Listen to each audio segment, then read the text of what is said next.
नमस्कार, अभिवादन स्वीकार कीजिए नीरज कुमार पांडे का। आप सभी ओशो प्रेमी भाई बहनों का मेरे चैनल पे स्वागत है। आज एक बार फिर से मैं उपस्थित हुआ हूँ भगवान के एक अनमोल वचन के साथ। भगवान ने अपने ही अंदाज में स्त्री और पुरुष के संबंध को परिभाषित किया है। भगवान कहते हैं कि इस स्त्री और पुरुष में जितनी भिन्नता होगी उनके बीच प्रेम उतना ही गहरा होगा।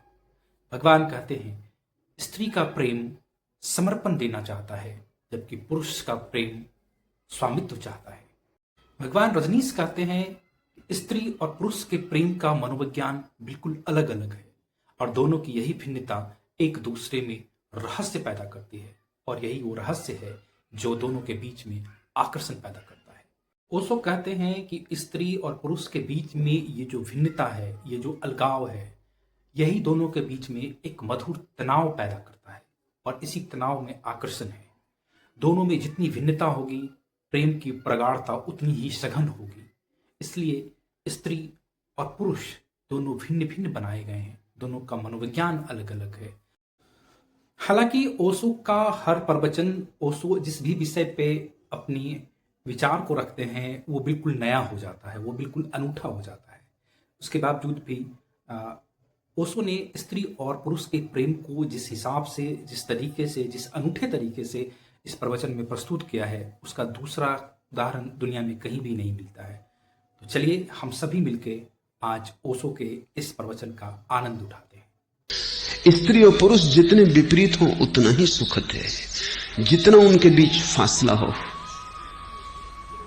जितना दोनों के बीच दूरी हो, और दोनों जितने एक दूसरे से भिन्न हो, उतना ही उनके बीच संबंध की गरिमा निर्मित होगी, संबंध के शिखर निर्मित होंगे। मनुष्य ने अपने अतीत में स्त्री और पुरुष को जितना भिन्न बन सके बनाने की कोशिश की थी, इसलिए प्रेम की बड़ी अनूठी घटनाएं घटी। पश्चिम में आधुनिक युग में स्त्री और पुरुष को पास लाने की चेष्टा की गई। प्रेम समाप्त हुआ जा रहा है, क्योंकि स्त्री पुरुष करीब करीब समान मालूम होने लगे। स्त्री पुरुष समान होने चाहिए न्याय की दृष्टि में, समान नहीं होने चाहिए स्वभाव की दृष्टि से। बड़े असमान है, बड़े भिन्न है। असमान का यह अर्थ नहीं कि स्त्री पुरुष से नीची है या पुरुष स्त्री से ऊंचा है। असमान का अर्थ कि दोनों बड़े भिन्न है, जैसे रात और दिन, रोशनी और अंधेरा, इतना ही फासला है। कानून उनको समान माने, लेकिन मनोविज्ञान उन्हें समान नहीं कह सकता। और अगर समान बनाने की चेष्टा की गई तो जितने स्त्री पुरुष समान होते जाएंगे उतना ही स्त्री पुरुष जैसी हो जाएगी, पुरुष स्त्री जैसा हो जाएगा। उन दोनों के बीच का आकर्षण खो जाएगा। उन दोनों के बीच जो एक मधुर तनाव है, प्रेम भी है और संघर्ष भी है। मधुर तनाव है, लगाव भी है और विरोध भी है। कभी फूल भी खिलते हैं, कभी कांटे भी चुभ जाते हैं, पास भी आते हैं, दूर भी हटते हैं। निमंत्रण भी है, अस्वीकार भी है। उन दोनों के बीच ये जो बड़ा खेल चलता है जीवन का, ये जो सारी लीला है जीवन की, वो मधुर है, वो शुभ है, सुंदर है। और उस सब का आधार यह है कि स्त्री समर्पण करने में कुशल है। स्त्री हार के जीतती है, उसके जीतने का ढंग वही है। वो चरणों में रख देती है अपने को और सिरताज हो जाती है। वो अपने को खो देती है और पुरुष के रोए रोए में समा जाती है। इसी से पुरुष घबराता है, क्योंकि पुरुष जानता है उसका समर्पण खतरनाक है। उसके समर्पण में ही बंधन पैदा हो जाता है। पुरुष अपने को बंधा अनुभव करता है, क्योंकि उसका अहंकार है। वो स्वाभाविक है कि वो अपने को बचाए, लड़े। संघर्ष करे, उसकी यात्रा अलग है। पुरुष बहिर्मुखी है, स्त्री अंतर्मुखी है। पुरुष और स्त्री जब एक दूसरे को प्रेम भी कर रहे हो तो पुरुष आंख खोल के प्रेम करता है, स्त्री आंख बंद करके। जब भी स्त्री भाव में होती आंख बंद कर लेती, क्योंकि जब भी भाव में होती तब वो अंतर्मुखी हो जाती है। वो प्रेम भी जिस व्यक्ति को करती है उसको भी जब ठीक से देखना चाहती तो आंख बंद कर लेती। ये भी कोई देखने का ढंग हुआ, मगर यही स्त्री का ढंग है, क्योंकि ऐसे आंख बंद करके ही वो उस चिन्मय को देख पाती है। आंख खोल के तो मृण्मय दिखाई पड़ता है। और स्त्री जब भी किसी को प्रेम करती तो परमात्मा से कम नहीं मानती। आंख बंद करके परमात्मा दिखाई पड़ता है, आंख खोलो तो मिट्टी की देह। लेकिन पुरुष का रस भीतर में कम है, बाहर में जाता है। पुरुष आंख खोल के प्रेम करना चाहता है। प्रेम के क्षण में भी चाहता है कि रोशनी हो, ताकि वो स्त्री की देह को ठीक से देख सके। तो पुरुषों ने तो स्त्रियों की नग्न मूर्तियां बहुत बनाई हैं, स्त्रियों ने पुरुषों की एक भी नग्न मूर्ति नहीं बनाई। और पुरुषों ने तो स्त्रियों के नाम पर कितना अश्लील पोर्नोग्राफी और साहित्य और चित्र और पेंटिंग्स की हैं, स्त्रियों ने एक भी नहीं की। क्योंकि पुरुष का रस देह में, रूप में, रंग में, बहिर में। स्त्रियों को तो भरोसे नहीं आता कि शरीर के चित्रण में इतनी उत्सुकता क्यों है। क्योंकि स्त्री को तो शरीर के पार के देखने की सुविधा है। उसके पास एक झरोखा है जहां से वो देह को भूल जाती है और परमात्मा को देख लेती है। पुरुषों ने नहीं समझाया है स्त्री को कि पति परमात्मा है। ये स्त्रियों की प्रतीति है कि जिसको भी उन्होंने प्रेम किया उसमें परमात्मा देखा। जहां प्रेम की छाया पड़ी वहीं परमात्मा प्रकट होता है। जहां प्रेम की भनक आई वहीं परमात्मा के आने का प्रारंभ हो जाता है। प्रेम के पग ध्वनि में परमात्मा की पग ध्वनि अपने आप सुनाई पड़ने लगती है। लेकिन पुरुष बंधा अनुभव करता है, उसकी यात्रा बहिर यात्रा है। उसे चांद तारों पे जाना है, उसे दूर को जीतना है, उसे संसार को विजय करना है। ऐसे अगर घर में बंध जाएगा तो फिर ये दूर की यात्रा का क्या होगा? बाजार में कौन जीतेगा? दिल्ली में कौन विराजमान होगा? कहां जाएगा? कौन भागेगा? इस आपाधापी को कौन करेगा? तो जैसे ही जितना ही महत्वाकांक्षी पुरुष हो उतना ही स्त्री से बचेगा। महत्वाकांक्षी राजनीतिज्ञ हो स्त्री से बचेगा, क्योंकि अगर स्त्री ने बांध लिया तो स्त्री काफी संसार है, फिर उसके पार संसार बचता नहीं। वैज्ञानिक महत्वाकांक्षी हो, अन्वेषण में लगा हो, स्त्री से बचेगा। ध्यान करने वाला ध्यानी हो, स्त्री से बचेगा। क्योंकि स्त्री पूरी तरह घेर लेती है कि फिर कुछ और करने की सुविधा नहीं रह जाती।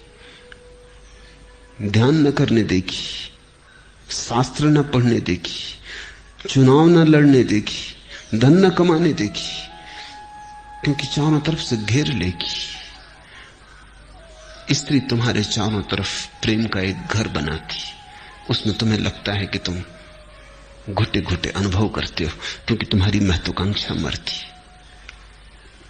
वही पुरुष स्त्री के प्रेम के लिए राजी हो सकता है जो अहंकार को छोड़ने को राजी हो। ये पुरुष के लिए बहुत कठिन है। इसका एक ही उपाय है उसके लिए ध्यान, कि वो गहरे ध्यान में उतरे। तो मेरे देखने में ऐसा है कि अगर पुरुष गहरे ध्यान में उतर जाए तो ही प्रेम के योग्य हो पाता है, और स्त्री अगर प्रेम में उतर जाए तो ही ध्यान के योग्य हो पाती है। स्त्री सीधे ध्यान न कर सकेगी। तुम उसे लाख समझाओ कि चुप हो के शांत बैठ जाओ, वो कहेगी लेकिन किसके लिए? किसको याद करे? किसका स्मरण करे? किसकी प्रतिमा सजाए? किसका रूप देखें भीतर? मंदिरों में जो प्रतिमाएं हैं वो सभी स्त्रियों ने रखी हैं।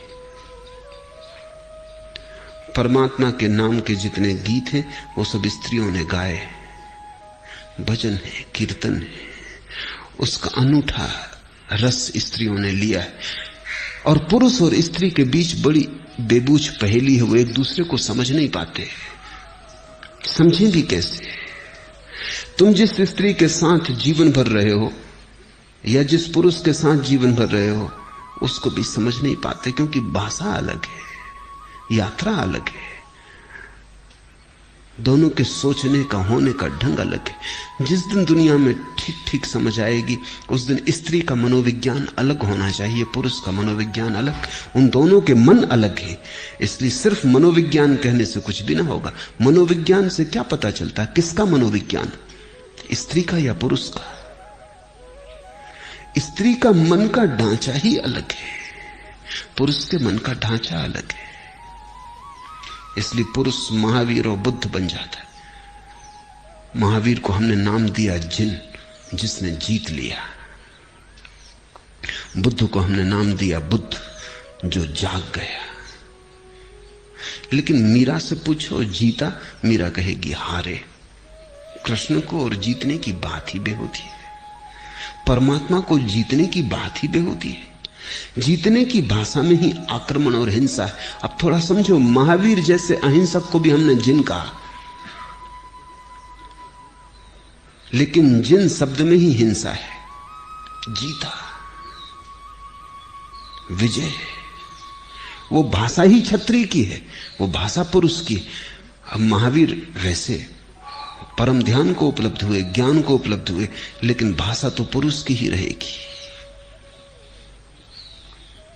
मीरा से पूछो जीता, मीरा कहेगी तुम समझे ही नहीं, प्रेम में कहीं कोई जीतता है, हारते, मगर हार ही वहां जीत है।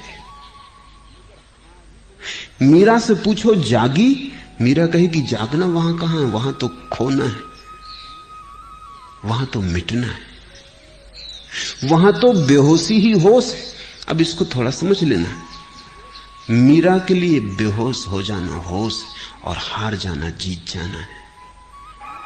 महावीर और मीरा को मिला दो, इनके बीच बड़ी कठिनाई खड़ी हो जाएगी। इनके बीच चर्चा ना चल सकेगी, इनकी भाषा अलग होगी।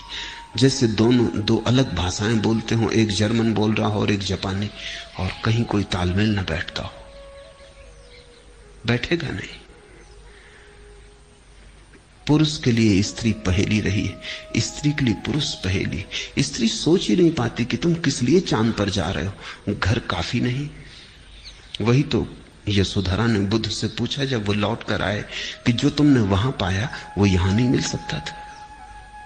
ऐसा जंगल भागने की क्या पड़ी थी, ये घर क्या बुरा था? अगर शांति होना था तो जितनी सुविधा यहां थी इतनी वहां जंगल में तो नहीं थी। तुमने कहा होता हम तुम्हें बाधा ना देते, हम तुम्हें एकांत में छोड़ देते, हम सारी सुविधा कर देते कि तुम्हें जरा भी बाधा ना पड़े। लेकिन बुद्ध को अगर यशोधरा ऐसा इंतजाम कर देती कि जरा भी बाधा ना पड़े, यशोधरा अपनी छाया भी न डालती बुद्ध पर, तो भी बुद्ध बंधे बंधे अनुभव करते, क्योंकि वो अनजाने तार यशोधरा के चारों तरफ फैलते जाते और भी ज्यादा फैल जाते। वो छाया की तरह चारों तरफ अपना जाल बुन देती। वो घबरा के भाग गए। जो भी कभी भागा है जंगल की तरफ, प्रेम से घबरा के भागा। और क्या घबराहट है? कहीं प्रेम बांध ना ले, कहीं प्रेम आसक्ति ना बन जाए, कहीं प्रेम राग ना हो जाए। स्त्रियों को जंगल की तरफ भागते नहीं देखा गया, क्योंकि स्त्री को समझ में नहीं आता भागना कहां है, डूबना है। डूबना यही हो सकता है। और स्त्री ने बहुत चिंता नहीं की परमात्मा की जो आकाश में, उसने तो उसी परमात्मा की चिंता की जो निकट और पास है। स्त्री को रस नहीं मालूम होता कि चीन में क्या हो रहा है, उसका रस होता है पड़ोसी के घर में क्या हो रहा है, पास। तुम्हें कई दफे लगता भी है पति को कि भी क्या फजूल की बातों में पड़ी कि पड़ोसी की पत्नी किसी के साथ चली गई, कि पड़ोसी के घर बच्चा पैदा हुआ, कि पड़ोसी नई कार खरीद लाया। ये भी क्या फिजूल की बातें हैं। वियतनाम है, इजराइल है, बड़े सवाल दुनिया के सामने है। तू ना समझ, पड़ोसी के घर बच्चा हुआ, ये भी कोई बात है? लाखों लोग मर रहे हैं युद्ध में, इसे एक बच्चे के होने से क्या होता है? स्त्री को समझ में नहीं आता कि तुम पड़ोसी के घर बच्चा पैदा होता है, इतनी बड़ी घटना घटती है, एक नया जीवन अवतीर्ण हुआ, कि पड़ोसी की पत्नी किसी के साथ चली गई, एक नए प्रेम का आविर्भाव हुआ। तुम्हें इसका कुछ रस ही नहीं।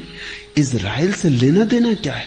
इजराइल से फासला इतना है कि स्त्री के मन पर उसका कोई अंकुरण नहीं होता, कोई छाप नहीं पड़ती, दूरी इतनी है। स्त्री परमात्मा जो बहुत दूर है आकाश में, उसमें उत्सुक नहीं। परमात्मा जो बहुत पास है, बेटे में है, पति में है, परिवार में है, पड़ोसी में है, उसमें उसका रस है, क्योंकि दूर जाने में उसकी आकांक्षा नहीं है, यहीं डूब जाना है। और जिसे डूबना है वो कहीं भी डूब सकता है, लेकिन जिसे जीतना है वो हर कहीं नहीं जीत सकता। जीतने के लिए तो इंतजाम करना पड़ेगा युद्ध का, जीतने के लिए तो संघर्ष की व्यवस्था करनी पड़ेगी। हारने के लिए थोड़ी कोई व्यवस्था करनी पड़ती, जीतने के लिए व्यवस्था करनी पड़ती। हारना तो कभी भी हो सकता है निहत्ते, उसके लिए कोई शस्त्रों का थोड़ी आयोजन करना पड़ेगा, सेनाएं थोड़ी इकट्ठी करनी पड़ेंगी। हारना तो अभी हो सकता है, जैसे हो तुम वैसे ही, लेकिन जीतने के लिए तो बड़ा उपाय करना पड़ता है, फिर भी पक्का नहीं कि जीत पाओगे। तो महावीर के जीवन में बड़ा आयोजन है, वो विजय की यात्रा है। मीरा के जीवन में कोई भी आयोजन नहीं है, वो जहां थी वहीं नाचने लगी, वो जहां थी वहीं दीवानी हो गई। महावीर को होश साधना है, मीरा को बेहोशी साधनी है। तो ये धर्म ज्योति की तकलीफ में समझता हूं, साधुओं ने बिगाड़ा, और वो महात्मा अभी भी इसके चित्त पर भारी है। ये मेरे पास भी आ गई है तो भी आ नहीं पाई, संस्कार इसके वहीं जड़ता के, इसलिए प्रेम मुश्किल है। और ध्यान तो स्त्री को मुश्किल होता ही है, जब प्रेम ही ना हो पाएगा तो ध्यान तो हो ही ना सकेगा। प्रेम से ही ध्यान की तरफ जाने का रास्ता है। बेहोशी से ही होश सधेगा, हार से ही विजय मिलेगी। तो जितने जल्दी हो सके उतने जल्दी जो जहर के संस्कार दिए गए हैं उनको छोड़ दो,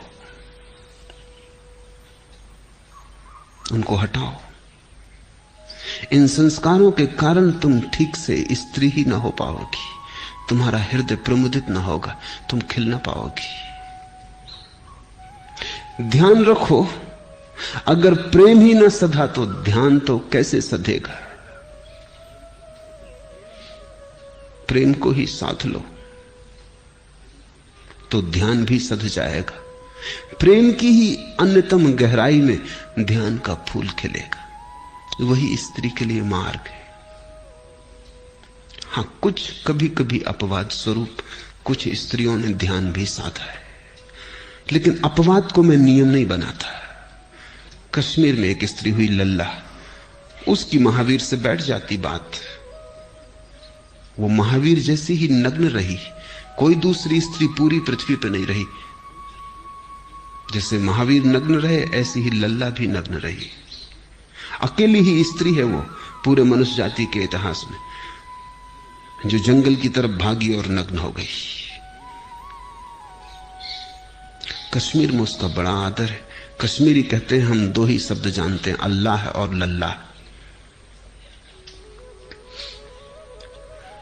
मगर लल्ला स्त्रियों की प्रतिनिधि नहीं है, वो अपवाद है। ऐसे ही चैतन्य हुए पुरुषों में वो अपवाद है, वो पुरुषों के प्रतीक नहीं है। प्रतीक तो महावीर ही है। चैतन्य नाचे स्त्रियों जैसे, भक्ति विभोर, ठीक है, लेकिन उनसे नियम नहीं बनते। और हमेशा ध्यान रखना, नियम से चलने की कोशिश करना। और जो अपवाद है वो पूछने ना आएगा, जो नियम है वही पूछने आया है। अपवाद जो है वो तो पूछते ही नहीं। अपवाद अगर धर्म ज्योति होती तो ध्यान सधने लगता, अपवाद नहीं है। है तो स्त्री गलत बातों के प्रभाव में पड़ गई, पुरुषों का जहर सिर पर हावी हो गया है। अब वो बाधा डाल रहा है, वो प्रेम नहीं करने देता। और जितना ये ध्यान करने की कोशिश करती है वो झूठी है। ये कोशिश सिर्फ प्रेम से बचने के लिए करती है। इसकी जो ध्यान की कोशिश चल रही है वो सिर्फ इसीलिए ताकि प्रेम में ना उलझना पड़े। और प्रेम तो पाप है, प्रेम तो झंझट है, उससे बचना है तो ध्यान करना है। और मैं तुमसे कह रहा हूं कि प्रेम से ही ध्यान होगा। और तुम प्रेम से बचने को ध्यान करने चलोगी, कठिनाई हो जाएगी, अधर में अटक जाओगी, त्रिशंकु की दशा हो जाएगी। और देर नहीं लगती, अगर समझ में बात आ जाए तो एक क्षण में छोड़ा जा सकता है सब कचरा, क्योंकि कचरा कचरा ही है, वो कभी स्वभाव नहीं बनता। भीतर तो स्वच्छ स्त्री मौजूद है, महात्माओं से बिगाड़ नहीं सकते। महात्माओं की बातचीत ऊपर ऊपर के पत्ते हैं, नीचे तो धारा बह रही है स्त्रीण स्वभाव की। जरा पत्तों को हटा दो और भीतर की नदी प्रकट हो जाएगी। लाख पत्ते दबा दें नदी को, यहां पूना की नदी दब जाती है बिल्कुल पत्तों में, फिर दिखाई ही नहीं पड़ती। लेकिन तो भी भीतर है, पत्ते लाख दबा दें तो भी जरा सा हटाओ और नदी प्रकट हो जाती है।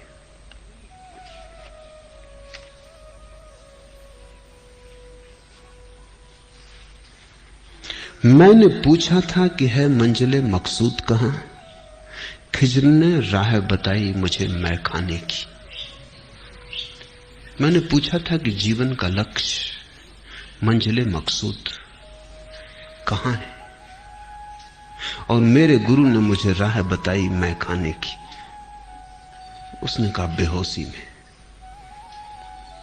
प्रेम में।